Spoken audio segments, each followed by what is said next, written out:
In 1927, a journalist stood in the streets of Rangoon and wrote these words: "A world at its zenith." He was not exaggerating.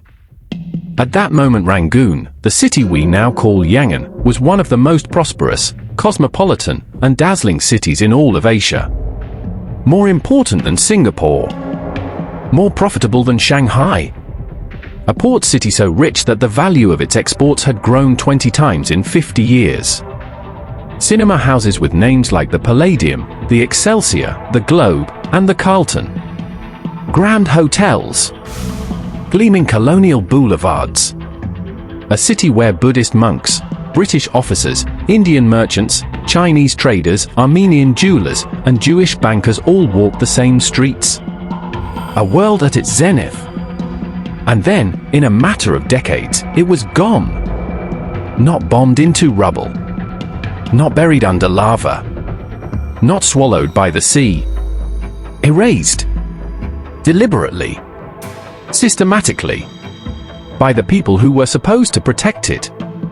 This is the story of Yangon. The garden city of the East. The city that had everything, and lost it all in slow motion. If you have never heard this story, you are going to want to stay. Subscribe to Vaulted Cities so you do not miss what comes next. Before the British arrived, Rangoon was a small Burmese port town sitting at the mouth of the Irrawaddy Delta, modest, unremarkable, and living in the shadow of the great Shwedagon Pagoda that rose above it on a hill. The British changed everything. Britain annexed Burma in 3 stages, in 1824 to 1826, in 1852, and finally in 1885. Each war pushed deeper into the country, taking more territory, dismantling more of the Burmese kingdom that had ruled for centuries. The last king of the Kombong dynasty, Thibaw, was deposed and exiled to Western India in January 1886, marking the complete annexation of Burma by the British Crown. And with the king gone, Rangoon became the new capital. The centerpiece of Britain's newest and most lucrative acquisition. The British redesigned the city from the ground up. They drained swampland. They built a grid of wide colonial boulevards. They erected grand government buildings, courts, banks, and offices, all in the imposing Victorian imperial style that said to anyone who looked at it, "This city belongs to us now." Burma's economy became part of the vast export-oriented enterprise of Western colonialism, with the British, rather than the people of Burma, as the intended beneficiaries of the new economy. The traditional Burmese economic system collapsed. Rice, teak, rubies, oil. The natural wealth of Burma flowed through Rangoon's port and into British pockets at a staggering rate. The value of exports in 1900 were 5 times what they had been in 1870. And by 1927 they had grown by 20 times in that 5.5 decade time period. Rangoon had become one of the richest ports in Asia. And the city reflected that wealth in every stone of every building on every street. Armenians, Jews, Parsis, Greeks, merchants and traders from across the world had come to Rangoon because Rangoon was where the money was. It was a city built by empire, which meant it was also a city built on someone else's back. But behind the grand colonial facades, behind the cinemas and the hotels and the gleaming boulevards, Rangoon had another economy running underneath it. Opium. The British fought 2 opium wars against China in the 19th century. The trade was strictly controlled by the colonial authorities under the 1910 Opium Act. Hansardon Street, just around the corner from the Strand Hotel, was the most bustling and prestigious of streets when the British ruled Burma. The crumbling structure that somehow now operates as the Yangon Divisional Court used to be the British Accountant General, where taxes were collected on products ranging from opium to teak. Read that again. The building where taxes were collected on opium, the British government's cut of the drug trade, now operates as a court of law. The opium did not stay in the highlands. It flowed through Rangoon. It was taxed in Rangoon. It was administered from Rangoon. The garden city of the East was watered, in part, by the profits of addiction. And beneath the opium economy ran something darker still, the secret societies. The Chinese community in Rangoon organized themselves into powerful clan associations and secret brotherhood networks. These were not merely social clubs. They controlled business, settled disputes, managed debts, and when necessary, enforced their decisions with violence. Rangoon in its golden age was beautiful on the surface. Underneath it was a city of competing powers: British imperial authority, Burmese nationalist resentment, Indian commercial dominance, Chinese secret society influence, and an opium economy that touched all of them. A world at its zenith, with very dark foundations. As Rangoon grew richer, the Burmese people grew angrier. The British decisions to eliminate the monarchy and to detach the government from religious affairs, depriving the monkhood of its traditional status, were perhaps the most devastating aspect of the colonial period. University students organized protests against colonial rule. Out of those protests came a generation of young Burmese nationalists who called themselves the Thakins, adopting the Burmese word for master as a defiant statement that they, not the British, were the masters of their own country. And out of the Thakins came one man who would define everything that followed: General Aung San. Aung San's political evolution was rapid and pragmatic. He was initially attracted to communism, then collaborated with the Japanese during the Second World War, leading the Burma Independence Army alongside the Japanese forces that expelled the British. When it became clear the Japanese were merely a new colonizer, Aung San switched his army's allegiance. He negotiated Burma's independence from Britain.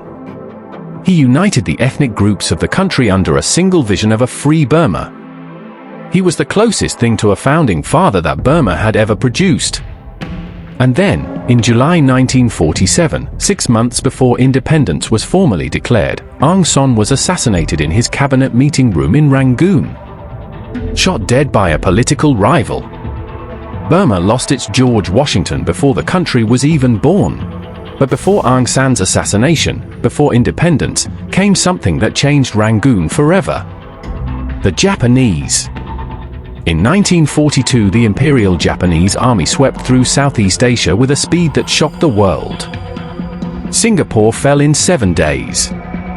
Malaya in weeks. And Burma fell too. The Japanese entered Rangoon in March 1942.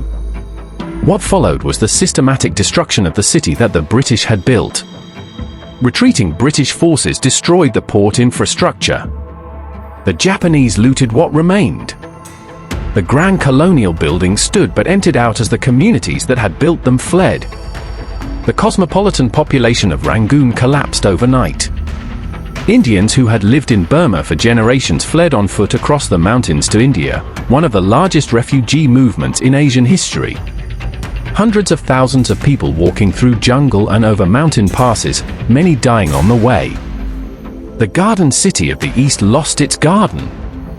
After the war, independence came in 1948. But the assassination of Aung San meant independence arrived without its leader. And what followed was decades of ethnic conflict, economic mismanagement, and political instability that slowly bled Rangoon of everything that had made it great. Then in 1962 came the coup that sealed the city's fate. General Ne Win seized power and announced that Burma would pursue what he called the Burmese way to socialism. What the Burmese way to socialism actually meant was this: the nationalization of almost every business in the country. Foreign companies expelled.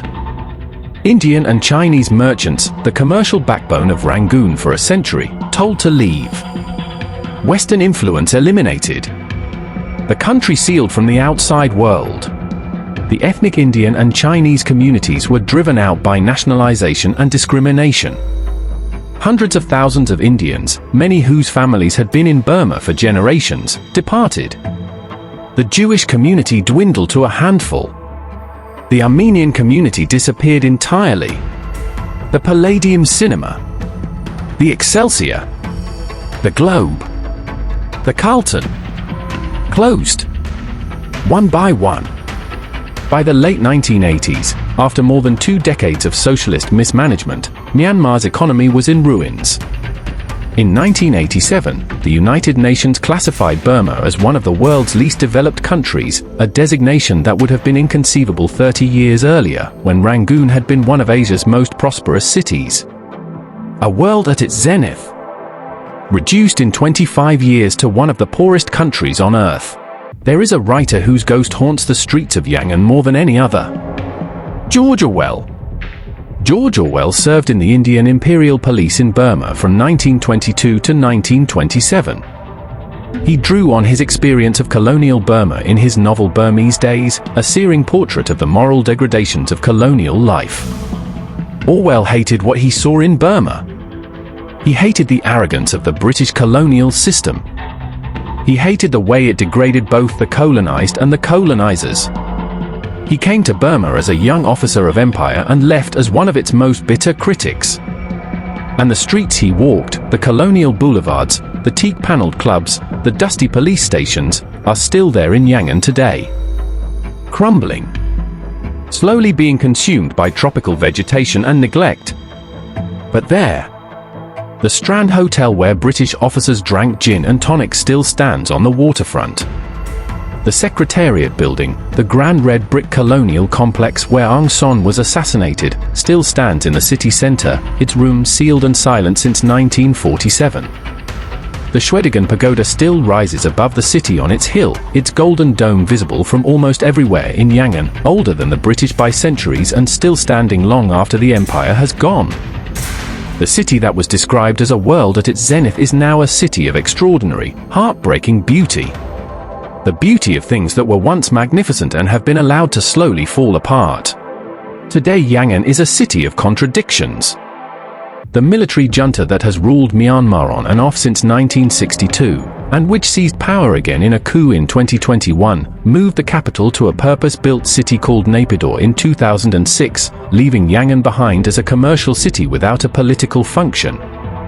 The colonial buildings that once housed the machinery of empire now house government offices, courts, and commercial businesses, most of them deteriorating at a visible rate, their Victorian facade streaked with mold and tropical rain. And yet Yangon has something that no other city in Southeast Asia has. It has been left alone. While Bangkok rebuilt itself in glass and steel. While Singapore erased almost every trace of its colonial past in the name of modernity. While Hong Kong transformed beyond recognition, Yangon simply stopped. And in stopping, it preserved. Today the downtown grid of colonial streets is one of the largest intact collections of Victorian and Edwardian colonial architecture in the world. Buildings that would have been demolished decades ago anywhere else are still standing in Yangon, not because anyone chose to preserve them, but because there was no money to replace them. History preserved by poverty. The Shwedagon Pagoda still rises above everything.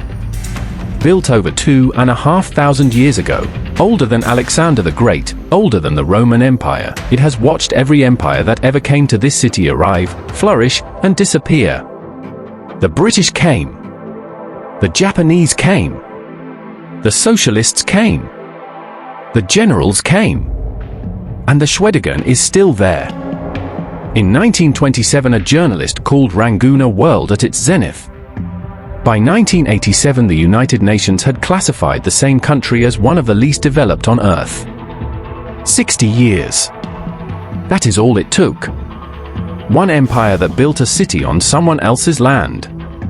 One assassination that left a nation without its founder. One general who sealed his country from the world and called it socialism. One coup in 2021 that reminded everyone that the story of Myanmar is not finished and not yet free.